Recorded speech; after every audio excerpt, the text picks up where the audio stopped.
That little arrow next to the fuel icon on your dashboard, it has been telling you which side your gas cap is on probably for years. A Ford engineer designed it in 1986, and it is sitting right there in Camrys, Accords, and Mazdas today. Only about 1 in 10 owners even know it exists. I have spent 22 years turning wrenches, and your car is hiding features the dealership never bothered to show you. Some save real money, some change how you drive at night, and one lets you drop every window from your key fob without touching the car. That arrow is just the first clue. Let's start with that tiny arrow sitting next to the fuel pump icon on your dash. You would be surprised how many people miss it even after years behind the wheel. I have watched owners of Camrys, Accords, and CX-5s pull into the shop, still guessing which side the gas cap is on. It is not just you. Dealers almost never point it out, and the salespeople are too busy talking about horsepower or touchscreen size. That arrow is there to save you a little headache at the pump, especially if you swap cars or rent one on a trip. The story goes back to 1986, when a Ford engineer named Jim Moylan found himself soaked in the rain, pulling up to the wrong side of the pump. He thought, why not just put a clue on the dash? Ford put the idea into production by 1989. Mazda took it a step further. Open the manual for a CX-3 or Mazda 3 and you will see it spelled out. The direction of the arrow indicates that the fuel filler lid is on the left side of the vehicle. Hondas and Toyotas picked it up around 2010, but they kept it quiet. The wild part? Surveys and news stories peg it at about 1 in 10 owners who actually notice the arrow. That is it. 9 out of 10 are still getting out and peeking or making a guess.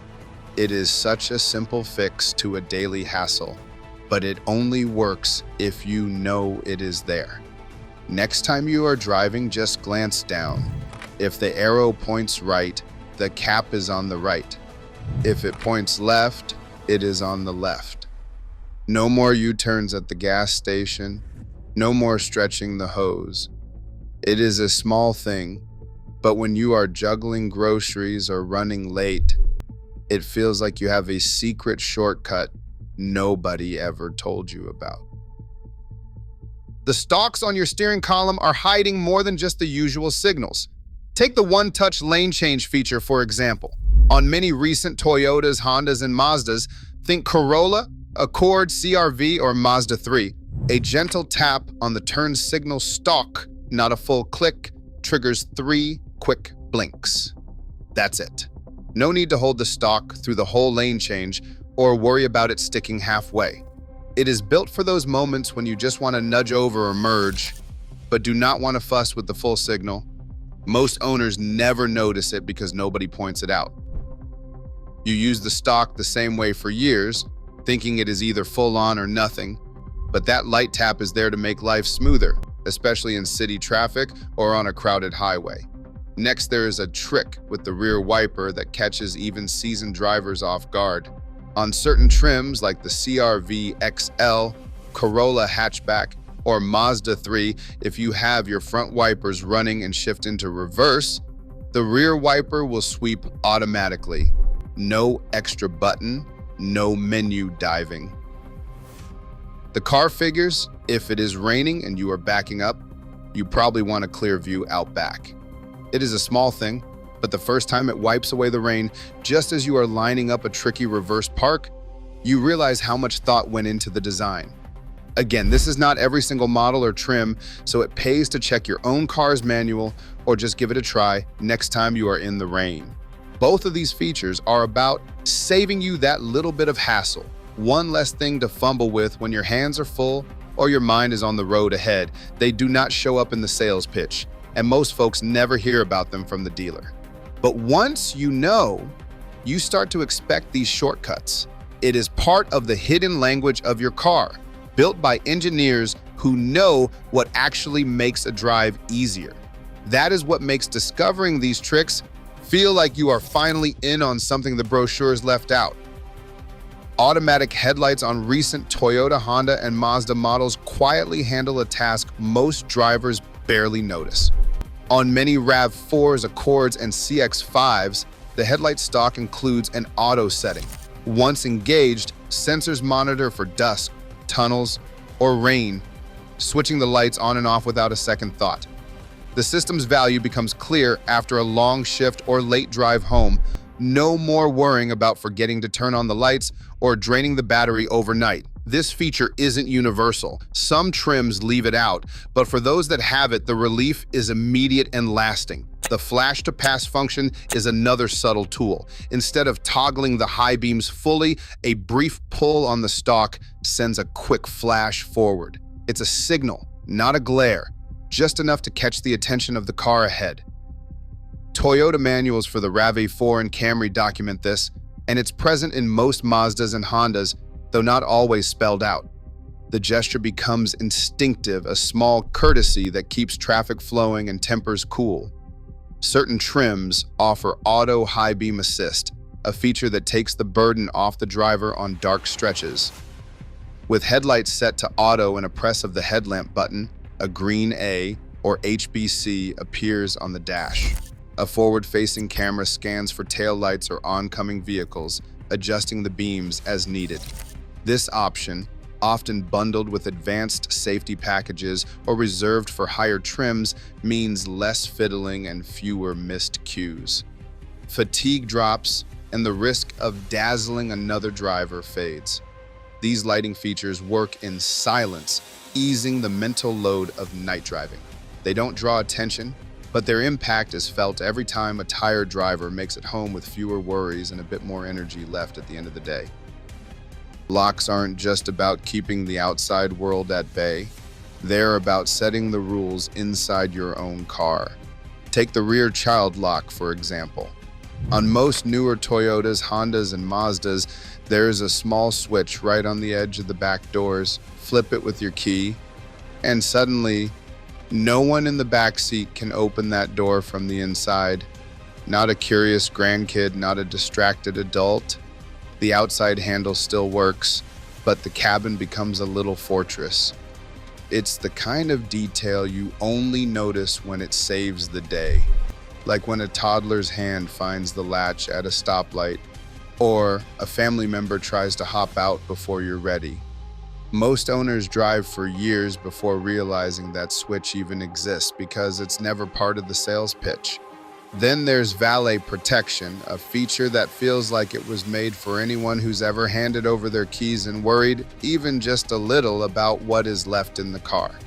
In many models, you can limit access to the trunk or lock out certain controls by using a physical key or a setting in the glove box. It's a simple move. Lock the glove box, take the valet key, and hand off the main fob. Now the valet can park your car, but he can't get to your registration, your tools, or that envelope you forgot in the center console. It's the difference between a routine handoff and an anxious wait in the restaurant. The glove box lock is the most old school of the bunch, but it's still overlooked. Most folks never bother with it until one day they wish they had. Whether you're carrying paperwork, a spare phone, or just a little peace of mind, that lock is your first line of defense against prying hands. It's not high-tech, but it works. These controls matter most when you share your car, park in a public lot, or just want to know that what is inside stays yours. A few seconds with a key or a switch, and you're in charge, not just of the car, but of the boundaries you set for everyone who rides in it. On a hot afternoon, the quickest way to get relief is not always cranking the fan. In a lot of Toyotas, Hondas, and Mazdas, there's a little button on the dash with a circular arrow labeled Recirculate. Most folks leave it alone, thinking fresh air is always better. But here's the trick. When the cabin is already cooler than the outside, hitting Recirculate keeps that same air moving instead of pulling in the summer heat.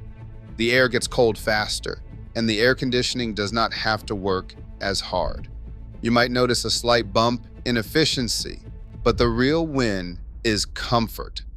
Once things cool off, you can switch it back if you want to clear out any stale air.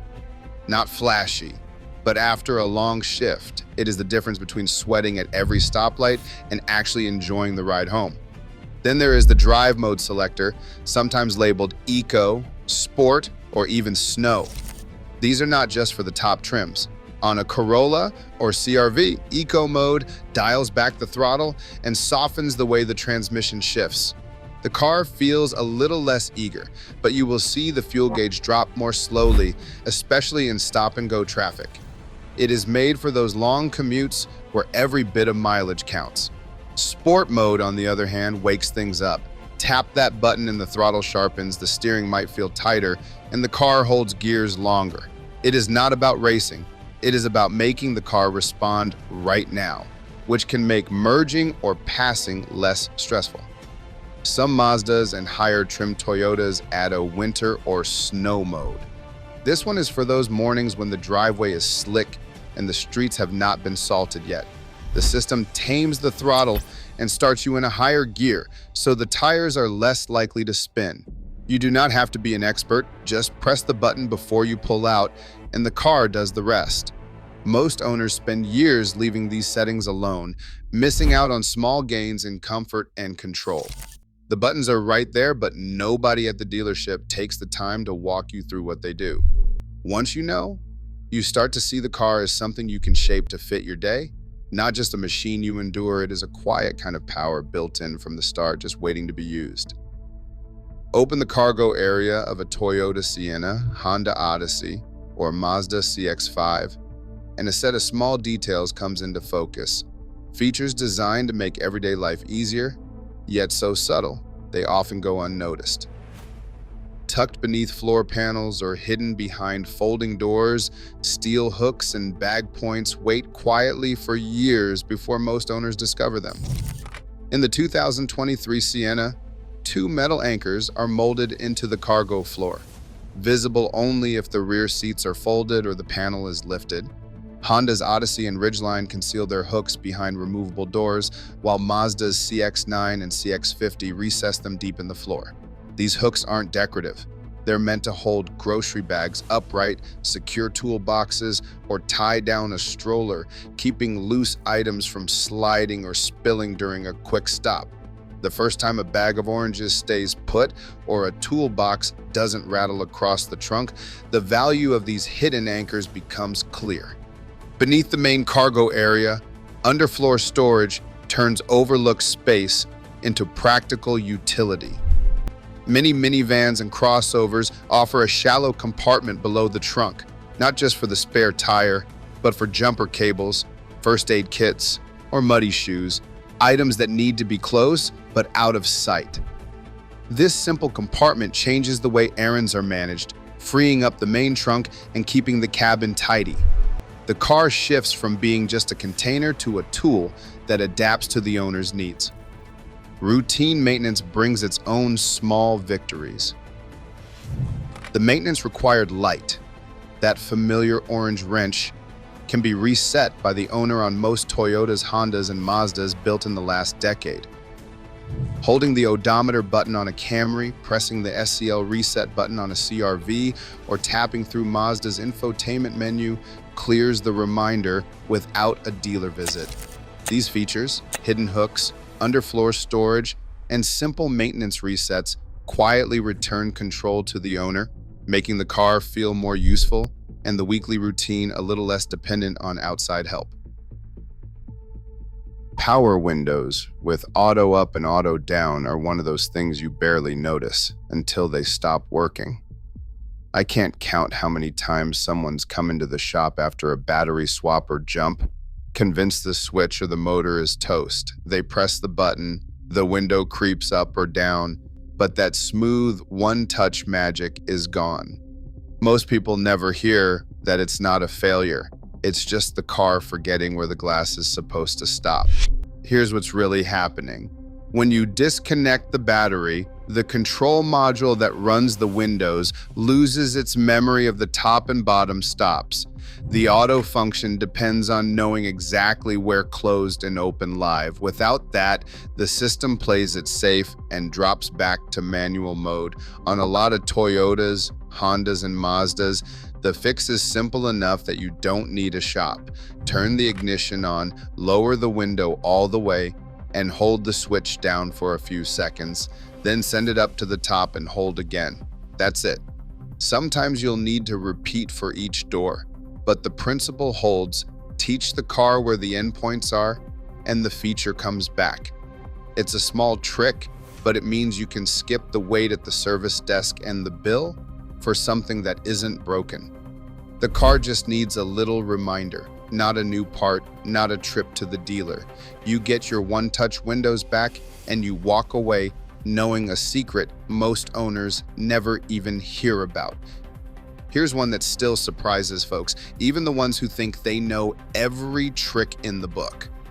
On a lot of Toyotas, Hondas, and Mazdas built in the last decade or so, the remote key fob can do more than just lock and unlock the doors. It can control the windows too. Not all models or years have it, and the manuals usually bury the instructions if they mention it at all. But when it works, it feels like a magic trick nobody bothered to teach you. Picture this. You come back to your Camry, Civic, or CX-5 after a scorcher of a day. The cabin is baking. Instead of opening the door and letting all that heat smack you in the face, you grab the fob and press unlock, then hold it. If your car is one of the lucky ones, every window starts to roll down at once. Fresh air floods in before you even touch the handle. No more sweating through your shirt or waiting 5 minutes for the air conditioning to catch up. Some models go one better. Hold the lock button and the windows all roll back up. That means you can close everything tight from across the lot if you forgot to check before walking away. No need to sprint back in the rain or worry about a stray storm soaking the seats. It is the kind of control that feels like it should have been shouted from the rooftops but somehow got lost between the engineers and the sales floor. The catch? It is not universal. Toyota started rolling this out around 2008, Honda about the same, and Mazda joined in with the 2019 redesigns. The exact button sequence can vary. Sometimes it is a double tap and hold, sometimes 3 quick presses, sometimes just a long press. The owner's manual might have the answer, but the quickest way is to try it out in your own driveway. If nothing happens, do not sweat it. Some markets or trims leave it out, or the dealer might have disabled it during setup. But when it works, you will wonder how you ever lived without it. One less reason to dread summer, and one more reason to look at your car and think, why didn't they tell me this on day one? Every year, Toyota, Honda, and Mazda tuck in new features that most owners never get told about. Not at the lot, not in the manual. Dealers move cars. They rarely reveal the small stuff that saves you time or puts you in control. Right now, knowing your own machine matters more than ever. The hidden details are not just quirks, they are leverage in your hands. Let me know what you found in your own car.